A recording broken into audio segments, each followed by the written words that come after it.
Air is coming from this side. जैसे कि आप मार्केट में जाते हैं तो कंप्रेसर से जब आप एयर फिल कराते हैं तो वहां पे टायर ट्यूब में, तो वहां पे आपको यही चीज दिखाई देती है, कंप्रेसर पिस्टन सिलेंडर अरेंजमेंट दिखाई देता है। तो एयर जो है यहाँ से आ रही है क्लीनर से होते हुए, ठीक है ना, एयर का इनपुट यहाँ से है, एयर अंदर आएगी, कंप्रेस होगी इस सिलेंडर में, यहाँ पे कंप्रेस होगी। ये इसका फ्लाईव्हील है जो घूमता है, ठीक, क्रैंक का वो पार्ट है। फ्लाईव्हील तो थोड़ा सा एक सपोर्टिंग मोड में रहता है, ये क्रैंक वाला मोड है जो घूमता है। और फिर उसके बाद यहाँ से एयर निकलने के बाद इंटरकूलर में आती है, उसको ठंडा किया जाता है ताकि हम उसको हाई प्रेशर कंप्रेसर में कंप्रेस कर सकें। अदरवाइज क्या होगा, हाई टेम्परेचर की एयर लो प्रेशर सिलेंडर से निकल के यदि जाएगी तो वो हो सकता है कि सेकंड स्टेज सिलेंडर के पार्ट्स को थोड़ा सा मेल्ट कर दे, ठीक है ना। तो उसको अवॉइड करने के लिए, उसको हटाने के लिए हम लोग थोड़ा इंटरकूलिंग कर देते हैं एयर को, तो एयर यहाँ पे ठंडी होकर आती है और कांस्टेंट प्रेशर पे उसको हम ठंडा करते हैं, कांस्टेंट प्रेशर कूलिंग होती है। तो ठंडी जो होती है एयर वो सराउंडिंग एयर के द्वारा ही होती है, एयर टू एयर कूलिंग कहलाती है। ये कई बार एक प्रकार से कूलिंग वाटर के थ्रू भी कर देते हैं, डिपेंडिंग ऑन द एप्लीकेशंस। जरूरी नहीं कि जो मार्केट में आप देख रहे हैं वहीं पर उसको कंप्रेसर को अप्लाई कर रहा हूँ। कंप्रेसर का यूज जो है according to the condition change हो जाता है, हर जगह अलग अलग कंप्रेसर का इस्तेमाल होता है। तो कंप्रेसर का इस्तेमाल जब हर जगह अलग अलग होता है तो उसकी वर्किंग भी अलग अलग हो जाती है। यहाँ पे जो इंटरकूलिंग हो रही है दिखाया गया है, एयर टू एयर कूलिंग के द्वारा दिखाया गया है। Normally air to air cooling ना होकर एयर टू वाटर कूलिंग भी होती है, जिससे कि जो आप ये देख रहे हैं एयर रिजेक्टेड हीट लिखा हुआ है। रिजेक्टेड हीट मतलब heat is transfer from hot to cold fluid, क्योंकि एयर जब कंप्रेस होकर आती है, यहाँ से निकल के आती है, तो उसका टेम्परेचर बहुत ज्यादा रहता है, हीट बहुत ज्यादा रहती है। तो उस हीट को रिजेक्ट करना रहता है, यहाँ पे उस हीट को सराउंडिंग्स में रिजेक्ट करना रहता है। तो सराउंडिंग्स में हीट रिजेक्ट करने के लिए ये वाला काम करते हैं। तो इंटरकूलिंग करेंगे, ठंडा करेंगे, और ठंडा करने के बाद ये high pressure second stage cylinder में आएगी। सेकंड स्टेज सिलेंडर में उसका प्रेशर और ज्यादा राइज किया जाएगा, और उसके बाद कंप्रेशन होने के बाद, जैसे कंप्रेशन कंप्लीट हो जाएगा इसमें और डिस्चार्जिंग होगी, तो डिस्चार्जिंग होने के बाद एयर को यहाँ से बाहर निकाल दिया जाएगा। तो कंप्रेस एयर जो है बाहर निकल के चली जाएगी, ठीक है।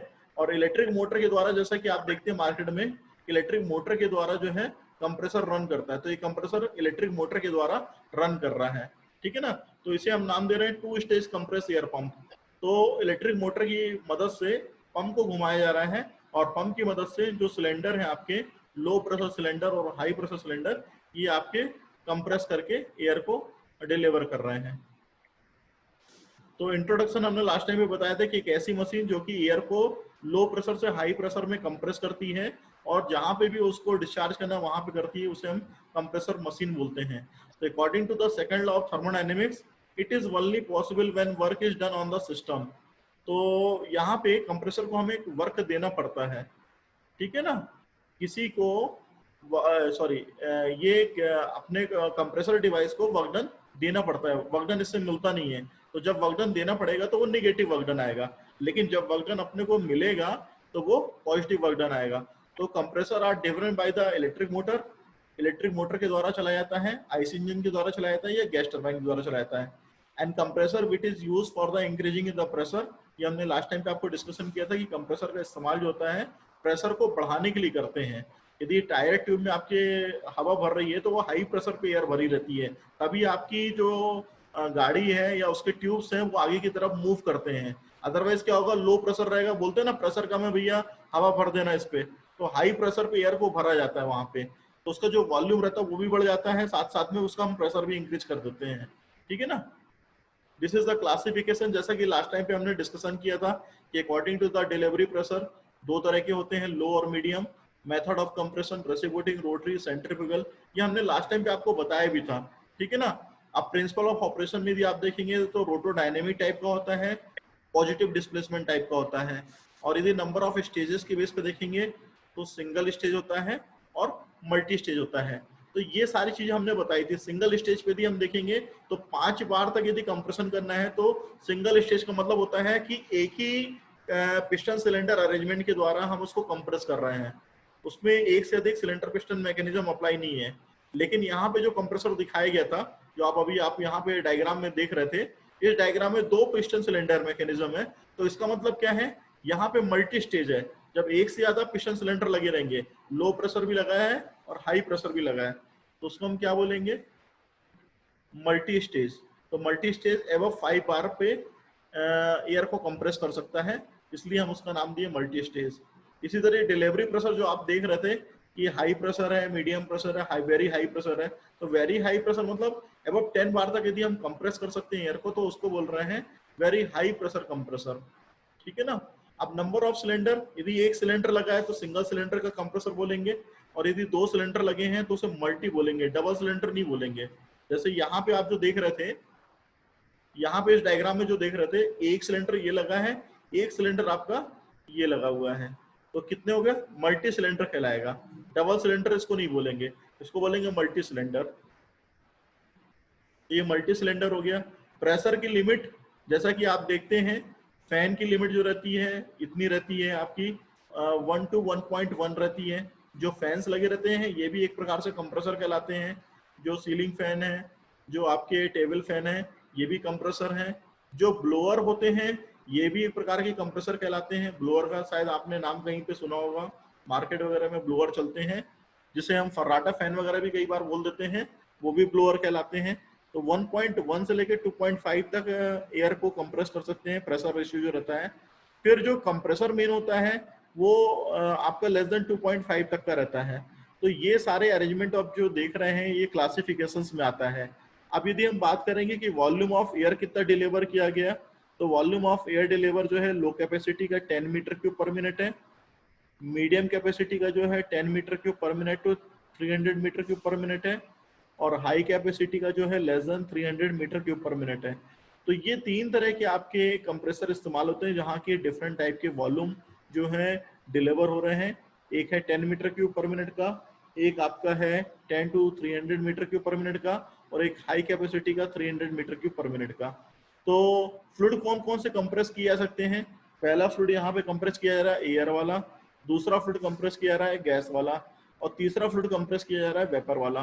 तो 3 तरह के कंप्रेसर हो गए। यदि एयर को फ्लूइड को इस्तेमाल करेंगे तो उसे एयर कंप्रेसर बोलेंगे, और गैस को यदि यूज करेंगे तो गैस कंप्रेसर बोलेंगे, और यदि वेपर को इस्तेमाल करके कंप्रेस करेंगे तो वेपर कंप्रेसर बोलेंगे।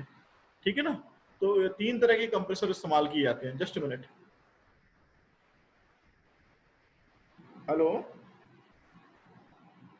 Hello hello.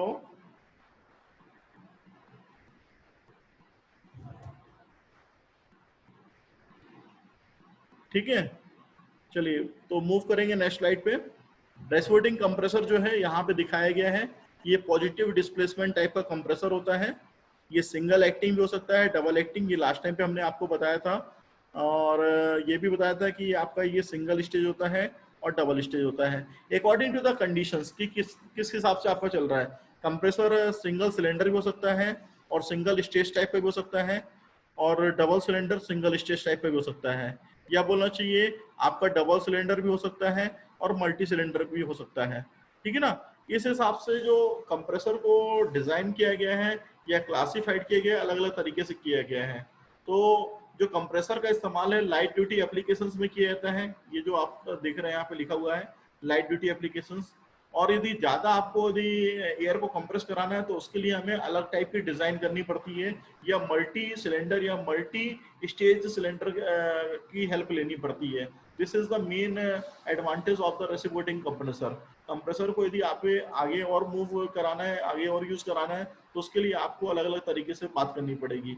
एप्लीकेशन जो है यहाँ पे ऑयल रिफाइनरी में इस्तेमाल करते हैं कंप्रेसर को, गैस पाइपलाइन में इस्तेमाल करते हैं, केमिकल प्लांट में इस्तेमाल करते हैं, नेचुरल गैस प्रोसेसिंग प्लांट में इस्तेमाल करते हैं, और रेफ्रिजरेशन प्लांट में इस्तेमाल करते हैं। तो कंप्रेसर का जो इस्तेमाल है वो कई जगह करते हैं अलग अलग तरीके से।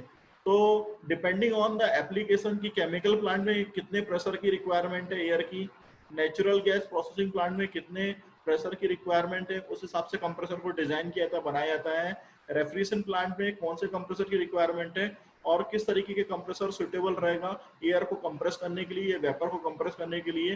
क्योंकि अभी हमने पढ़ा कि आपका एयर कंप्रेसर भी होता है, गैस कंप्रेसर भी होता है, और वेपर कंप्रेसर भी होता है। तो अलग अलग तरीके से जो कंप्रेसर इस्तेमाल किए जा रहे हैं वो डिपेंडिंग ऑन द एप्लीकेशन के हिसाब से है। एप्लीकेशन जैसा रहेगा उसके हिसाब से कंप्रेसर का इस्तेमाल किया जाएगा। यदि एयर का यूज किया जा रहा है कंप्रेसर के अंदर तो उसे एयर कंप्रेसर बोलेंगे, यदि गैस यूज की जाएगी तो गैस कंप्रेसर बोलेंगे, और यदि वेपर इस्तेमाल करेंगे तो वेपर कंप्रेसर। तो रेफ्रिजरेशन जो प्लांट में इस्तेमाल किए जाते हैं वो वेपर कंप्रेसर रहते हैं। केमिकल प्लांट में जो इस्तेमाल किया जाता है वो एयर कंप्रेसर होता है। नेचुरल गैस प्रोसेसिंग प्लांट में जो इस्तेमाल किया जाता है वो गैस कंप्रेसर होता है। तो यहाँ पे 3 तरह के कंप्रेसर हैं और तीनों तरह के एप्लीकेशंस हैं, ठीक है ना। अब यहाँ पे एक जो आप डायग्राम देख रहे हैं कि किस तरीके से वर्किंग हो रही है वो आप देख लीजिए यहाँ पे कि मूवमेंट किस तरीके से हो रहा है, कब वॉल्व खुल रहा है, कब वॉल्व बंद हो रहा है, कब कहाँ पे डिलीवरी हो रही है। ये एक सिंपल कंप्रेसर की वर्किंग है। तो सबसे पहले यदि हम देखें इसमें कि पिस्टन मूव कर रहा है फ्रॉम टीडीसी टू बीडीसी, ऊपर से नीचे उतर रहा है। ये डायग्राम और दिखाऊंगा मैं। ये डायग्राम में आप देखिए, ये पिस्टन आपको दिखाई दे रहा है और ये सिलेंडर अंदर जिसके अंदर पिस्टन मूव कर रहा है। तो जैसे ही पिस्टन ऊपर से नीचे की तरफ आएगा तो क्या होगा, सक्शन की प्रोसेस होगी। जैसे ही पिस्टन टीडीसी से बीडीसी की ओर आएगा तो सक्शन की प्रोसेस होगी, और सक्शन की प्रोसेस होने के कारण एयर अंदर आएगी। तो एयर अंदर आ रही है तो उसका सक्शन हो रहा है due to the pressure difference. वहां पे प्रेशर डिफरेंस कारण इनलेट वॉल्व ओपन हो रहा है। यहाँ पे आप जो देखेंगे इनलेट वॉल्व ओपन है, ये वाला जो वॉल्व है अभी बंद है, ठीक है ना। डिस्चार्ज सॉरी डिलीवरी वॉल्व ये क्लोज है, इनलेट वॉल्व से एयर जो है अंदर आ रही है। तो इनलेट वॉल्व यहाँ पे लगा है और डिलीवरी वॉल्व यहाँ पे लगा हुआ है। तो इनलेट वॉल्व से एयर अंदर आ रही है और डिस्चार्ज वॉल्व यहाँ पे बंद है ताकि एयर को लीकेज ना होने पाए, और सिलेंडर ये लगा हुआ है। तो पिस्टन सिलेंडर अरेंजमेंट के द्वारा एयर अंदर आती है। कनेक्टिंग रॉड जो बनी हुई है मूवमेंट हो रहा है, तो जब मूवमेंट होगा तो एयर का कंप्रेशन होगा, और क्रैंक के द्वारा ये सारी चीजों की वर्किंग हो रही है। अब ये क्रैंक केस जो लगा है तो क्रैंक केस के अंदर सारी असेंबली है, क्रैंक की भी असेंबली है, क्रैंक शाफ्ट की भी असेंबली है, ठीक है। फिर उसके बाद दूसरा ये डायग्राम आप जो देख रहे हैं, यहाँ पे पिस्टन ऊपर की तरफ बढ़ रहा है। ये जो डायग्राम आप देख रहे हैं इसमें पिस्टन ऊपर की तरफ बढ़ रहा है, एरो डायग्राम देख रहे हैं। तो ये डिस्चार्ज वाल्व के द्वारा एयर जो है जहां पे भी एयर को डिस्चार्ज करना है वो सप्लाई हो रही है। बट डिस्चार्जिंग होने से पहले जब पिस्टन नीचे से बीडीसी से टीडीसी की ओर बढ़ रहा है तो उसका कंप्रेशन हो रहा है। तो जैसे ही कंप्रेशन होगा तो एयर का प्रेशर हाई हो जाएगा।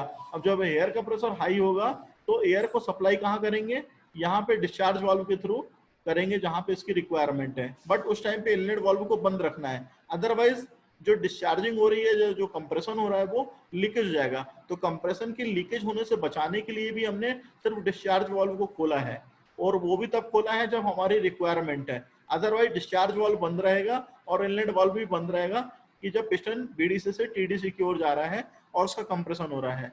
तो जब बीडीसी से टीडीसी की ओर जाएगा तो कंप्रेशन कंप्लीट होगा। तो यहाँ पे क्रैंक शाफ्ट और घूम रही है, क्रैंक शाफ्ट ऊपर घूमेगी तो उसी कारण कंप्रेशन होगा बीडीसी से टीडीसी, और टीडीसी पे जब जा रहा है तो उसके बाद यहाँ पे डिस्चार्ज वाल्व खुलेगा और जो एयर है वो डिस्चार्ज होकर चली जाएगी। बट यहाँ पे इनलेट वाल्व बंद है, अभी तक इनलेट वाल्व अभी तक नहीं खुला। इनलेट वाल्व खुल जाएगा तो हो सकता है कि यहाँ से भी एयर निकल जाए, इसलिए इनलेट वाल्व को भी बंद रखा जाता है। अदरवाइज इनलेट वाल्व खुला रहेगा तो एयर यहाँ से भी निकल जाएगी, तो प्रॉपर तरीके से जो एयर का प्रेशर वो मेंटेन नहीं हो पाएगा। दैट्स वाई इनलेट वाल्व यहाँ पे हम बंद रखते हैं, ठीक है। उसी चीज को यहाँ पे वर्किंग के रूप में दिखाया गया है। जो पिस्टन मूवमेंट आप देख रहे हैं ड्यूरिंग द सक्शन, तो सक्शन प्रोसेस में प्रेशर डिफरेंस होता है। प्रेशर डिफरेंस के कारण जो मूवमेंट है कि पिस्टन टीडीसी से बीडीसी जाता है, जब प्रेशर फॉल्स होगा तो एयर अंदर आएगी, एयर अंदर आएगी तो सक्शन की प्रोसेस होगी, और उस टाइम पे सिर्फ इनलेट वाल्व खुला रहेगा, ठीक है।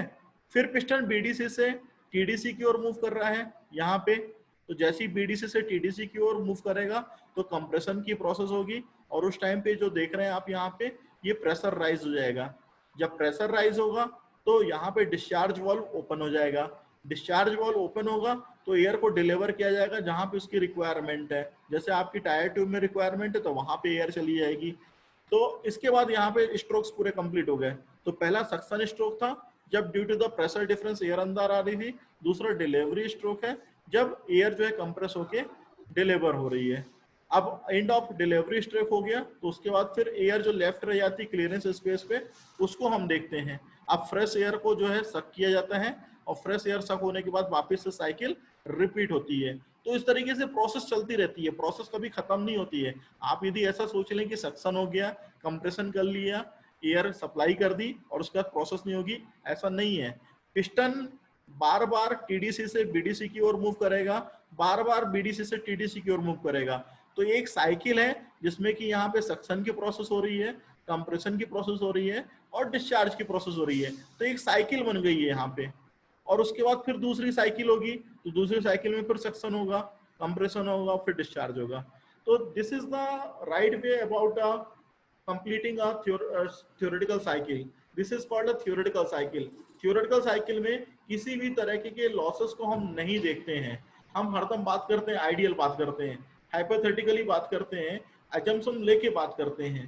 तो ये प्रैक्टिकल कंडीशन नहीं है। प्रैक्टिकल कंडीशंस देखेंगे तो हो सकता है वहां पे लीकेज रहते हैं। कई बार आप देखते हैं कि सामने वाला यदि हवा भर रहा है गाड़ी में तो वहां पे लीकेज होना स्टार्ट हो जाता है। तो जब लीकेज होना स्टार्ट होता है इसका मतलब समथिंग इज रॉन्ग। वहां पे प्रेशर लीक हो रहा है। प्रेशर लीक होने का मतलब हो सकता है कोई होल बना हो, कोई ओपनिंग्स बनी हो जिसकी वजह से कि एयर जो है वो लीक कर रही हो। तो दिस इज द ड्रॉबैक कि वहां पे आपकी प्रैक्टिकल साइकिल थ्योरेटिकल साइकिल से डिफरेंट हो गई है। तो यहाँ पे जो वर्किंग है वो उसी तरीके से है कि कंप्रेशन को कितने तरीके से हम कंप्लीट कर सकते हैं। एक कंप्रेशन होता है विदाउट क्लियरेंस वॉल्यूम, एक कंप्रेशन होता है विद क्लियरेंस वॉल्यूम। तो विदाउट क्लियरेंस क्या कहलाता है और विद क्लियरेंस क्या कहलाता है? क्लियरेंस का मतलब होता है जगह खाली रहना। तो यदि जगह खाली है कि जब पिस्टन ऊपर की ओर ट्रैवल कर रहा है और यहाँ पे जगह खाली है तो उसे क्लियरेंस माना जाता है। तो यदि क्लियरेंस नहीं है तो उसे विदाउट क्लियरेंस बोलते हैं, या बोलना चाहिए विदाउट क्लियरेंस की जगह उसका एक अच्छा सा नाम रहता है कि सिलेंडर पिस्टन जो मैकेनिज्म है वो 0% क्लियरेंस वॉल्यूम के साथ में चल रहा है। ठीक है सर? जी सर इन दोनों वजह से कुछ फर्क आता है इंजन में? हाँ मैं बता रहा हूँ, विदाउट क्लियरेंस और क्लियरेंस। बता रहा हूँ उसी चीज का बता रहा हूँ। देखिए एक चीज ओके होती है ओके सिलेंडर पिस्टन, वही उसी के पॉइंट पे आ रहा था मैं। सिलेंडर पिस्टन का क्या होता है कि जैसे पिस्टन ऊपर की तरफ मूव कर रहा है और यदि यहाँ पे क्लियरेंस हम पर नहीं देंगे, कुछ भी गैप नहीं देंगे और ये पिस्टन एकदम धड़धड़ा के ऊपर आ जाएगा तो क्या होगा? क्या होगा बताइए? सर ऊपर से जाके पूरा चिपक जाएगा या हाँ, ये पिस्टन का फ्यूल सिलेंडर रहेगा हेड को उसमें? डैमेज कर देगा, इसको डैमेज कर यस देगा, सर, एकदम से धड़धड़ा के ऊपर आएगा तो डैमेज कर देगा। तो डैमेज कर देगा। प्रैक्टिकली क्या जरूरी है? प्रैक्टिकली क्या जरूरी है बताइए? सर प्रैक्टिकली स्पेस रहना क्लियरेंस चाहिए थोड़ा। जरूरी है। स्पेस रहेगा तो साइकिल रिपीट होगी, अदरवाइज क्या होगा? ये पिस्टन का जो मूवमेंट है क्रैंक शाफ्ट के थ्रू हो रहा है, कनेक्टिंग रॉड के थ्रू, पिस्टन ऊपर जाके इसके सिलेंडर हेड को डैमेज कर देगा।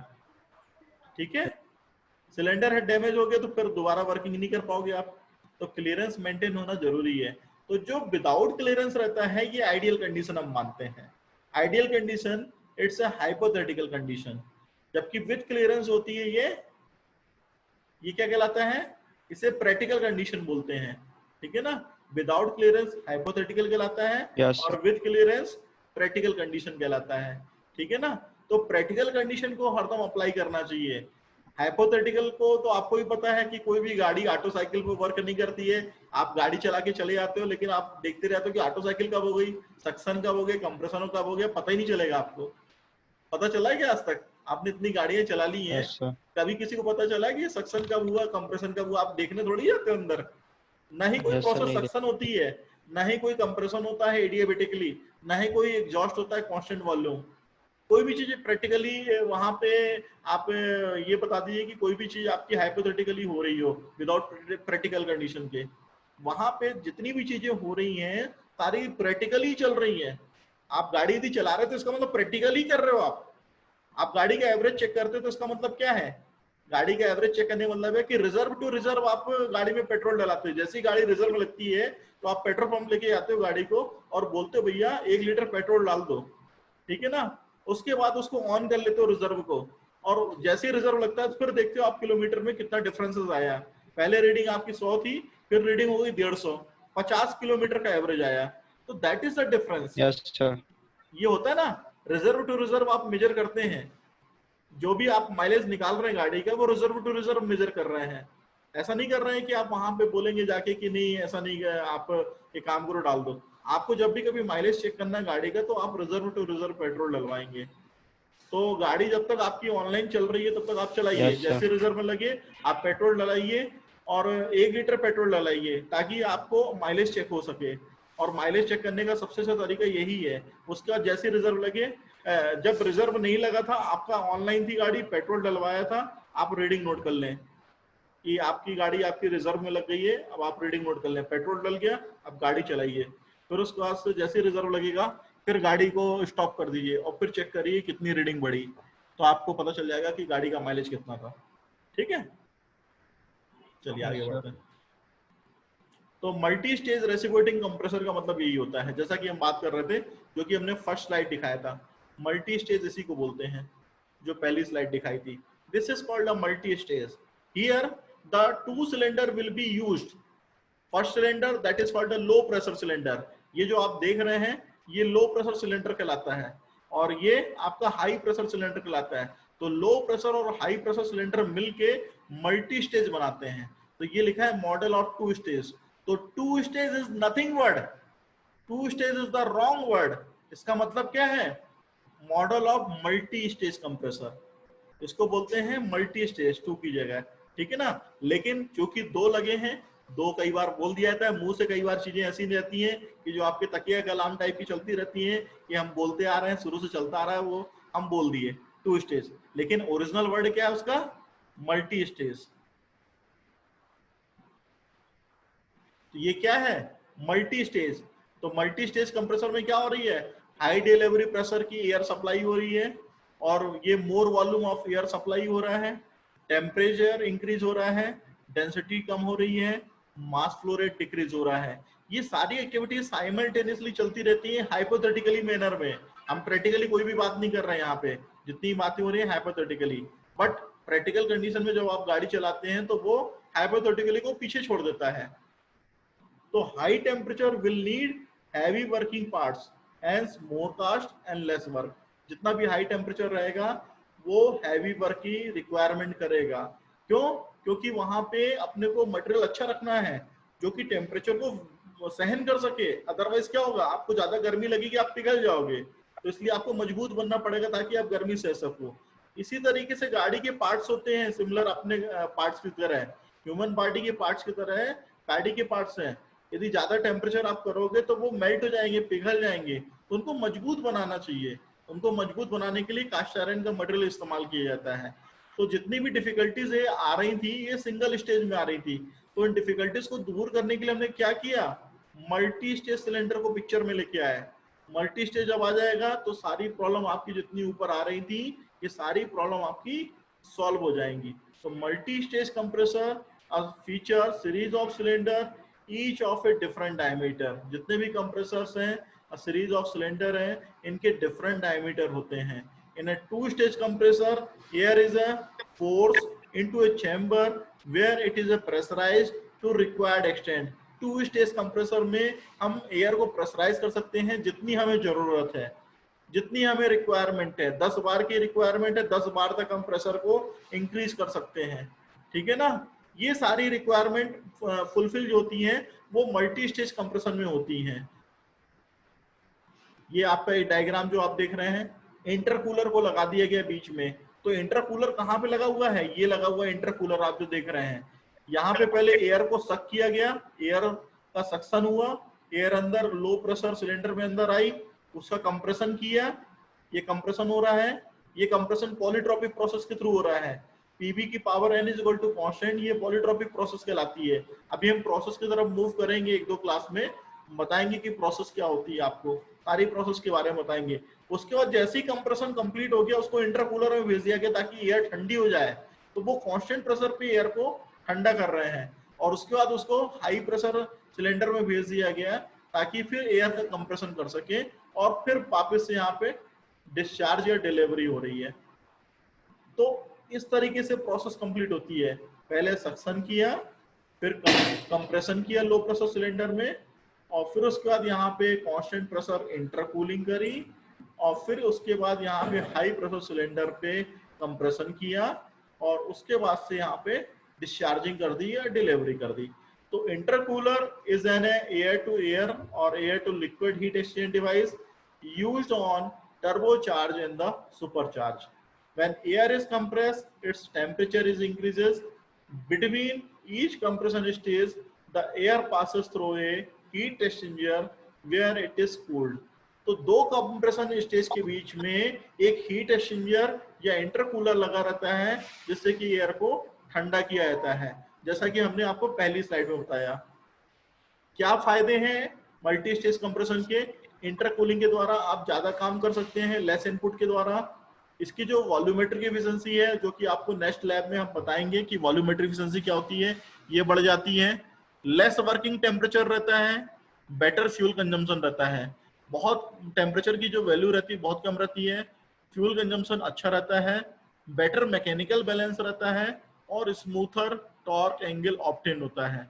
तो मैकेनिकल बैलेंस भी अच्छा बनेगा और टॉर्क एंगल भी अच्छा मिलेगा। एप्लीकेशंस, क्या क्या एप्लीकेशंस हो सकते हैं कंप्रेसर के? Small and medium size business, ये पहला एप्लीकेशन है। दूसरा इंडस्ट्रियल यूजर्स कर सकते हैं। तीसरा एग्रीकल्चर या फार्मिंग कर सकते हैं। चौथा मैन्युफैक्चरिंग कर सकते हैं। फिर नेक्स्ट यदि आप जाएंगे तो ड्राई क्लीनिंग में कर सकते हैं, और फिर नेक्स्ट पॉइंट जाएंगे तो फार्मेसी फील्ड में कर सकते हैं, और नेक्स्ट पॉइंट जाएंगे तो फूड और बेवरेज वगैरह को भी जहाँ पे इस्तेमाल होता है वहां पे हम कर सकते हैं। और कमर्शियल यूजर्स तो इसके कंप्रेसर के हर जगह ही होते हैं। यूजर्स में आप देख रहे हैं manufacturing of the acid and the chemicals. Acid और केमिकल बनाने के लिए इस्तेमाल होता है। गाड़ियों में कभी यदि पेंट स्प्रे करना रहता है तो वहां पे भी कंप्रेसर का इस्तेमाल होता है। फूड प्रोसेसिंग, जहाँ पे बहुत ज्यादा अमाउंट में खाना बन रहा होता है, जैसे कई बार आप मंदिरों वगैरह में जाएंगे जहाँ पे कि मशीनों से खाना बन रहा होता है, सारी चीजों से प्रोसेसिंग होती है, वहां पे भी कंप्रेसर का इस्तेमाल होता है। स्प्रेइंग पेंट, जैसा कि मैंने एग्जाम्पल दिया कि गाड़ियों में स्प्रे वगैरह करना तो वहां पे होता है। ऑपरेटिंग एयर ब्रेक में होता है, एयर ब्रेक को ऑपरेट करने के लिए इस्तेमाल करते हैं। एलिवेटर्स को ऑपरेट करने के लिए, और इंडोर में भी करते हैं, ग्लास ब्लोइंग में भी करते हैं। तो इस तरीके से इसके इस्तेमाल होते हैं, यूजेस होते हैं। तो ये आज का एक्सपेरिमेंट नंबर 1 था। एक्सपेरिमेंट नंबर 2 आपको हमने पीडीएफ भेज दिया तो उसको आप लिख लेंगे। नेक्स्ट टाइम एक्सपेरिमेंट नंबर 2 को हम एक्सप्लेन कर देंगे कि वॉल्यूमेट्रिक एफिशिएंसी क्या होती है और आइसोथर्मल एफिशिएंसी क्या होती है। ठीक है, तो वो भी कंप्रेसर के लिए हम बात करेंगे कि वॉल्यूमेट्रिक एफिशिएंसी क्या लेते हैं। जैसे कि आपने क्लियरेंस वाला क्वेश्चन रेज किया था, it is a good question कि आपने क्लियरेंस के बारे में पूछा कि क्लियरेंस क्यों लेना चाहिए और नहीं लेना चाहिए तो क्यों नहीं लेना चाहिए उसके बारे में। तो क्लियरेंस यदि लेंगे तो इफिशिएंसी आएगी, ठीक है ना। इफिशिएंसी आपकी वॉल्यूमेट्रिक 100% नहीं रहेगी, लेकिन यदि क्लियरेंस 0 है, एकदम वहां पे गैप नहीं है, तो वहां पे वॉल्यूमेट्रिक इफिशिएंसी 100% ही आएगी। तो ये आप इफिशिएंसी ले लीजिए, गाड़ी चला लीजिए। यदि आपको इफिशिएंसी चाहिए तो आप गाड़ी नहीं चला पाएंगे, और यदि गाड़ी चलानी है तो इफिशिएंसी नहीं ले पाएंगे। ठीक है ना, ये आपका मैकेनिक भी आपको बताता रहता है टाइम टू टाइम। ठीक है, तो आपको हर चीज नहीं मिलेगी। माइलेज चाहिए है तो गाड़ी की हो सकता है आपको वो चीज ना मिल पाए, सुविधा रिलायबिलिटी ना मिल पाए, ठीक है ना, टेक केयर ना मिल पाए, बहुत सारे पॉइंट आते हैं सब चीजों पे। ठीक, तो I think you will be all enjoy, है ना, कि मजा आ रहा होगा आप लोगों को इन सब चीजों में। और भी आपको अच्छे अच्छे वीडियोस भेजूंगा, मैं बताऊंगा प्रैक्टिकल्स वगैरह में, ठीक है ना, शेयर करूंगा सारी चीजें मैं आप लोगों के साथ में। तो प्रैक्टिकल्स को एंजॉय करना सीखिए। सारी चीजें, ऐसा नहीं कि आपको रट्टू टोटल नहीं बनना है, आपको समझनी चीजों को कि कैसे वर्किंग हो रही है। ठीक है ना, चलिए स्टॉप कर रहा हूँ शेयरिंग को। Yes sir. और अब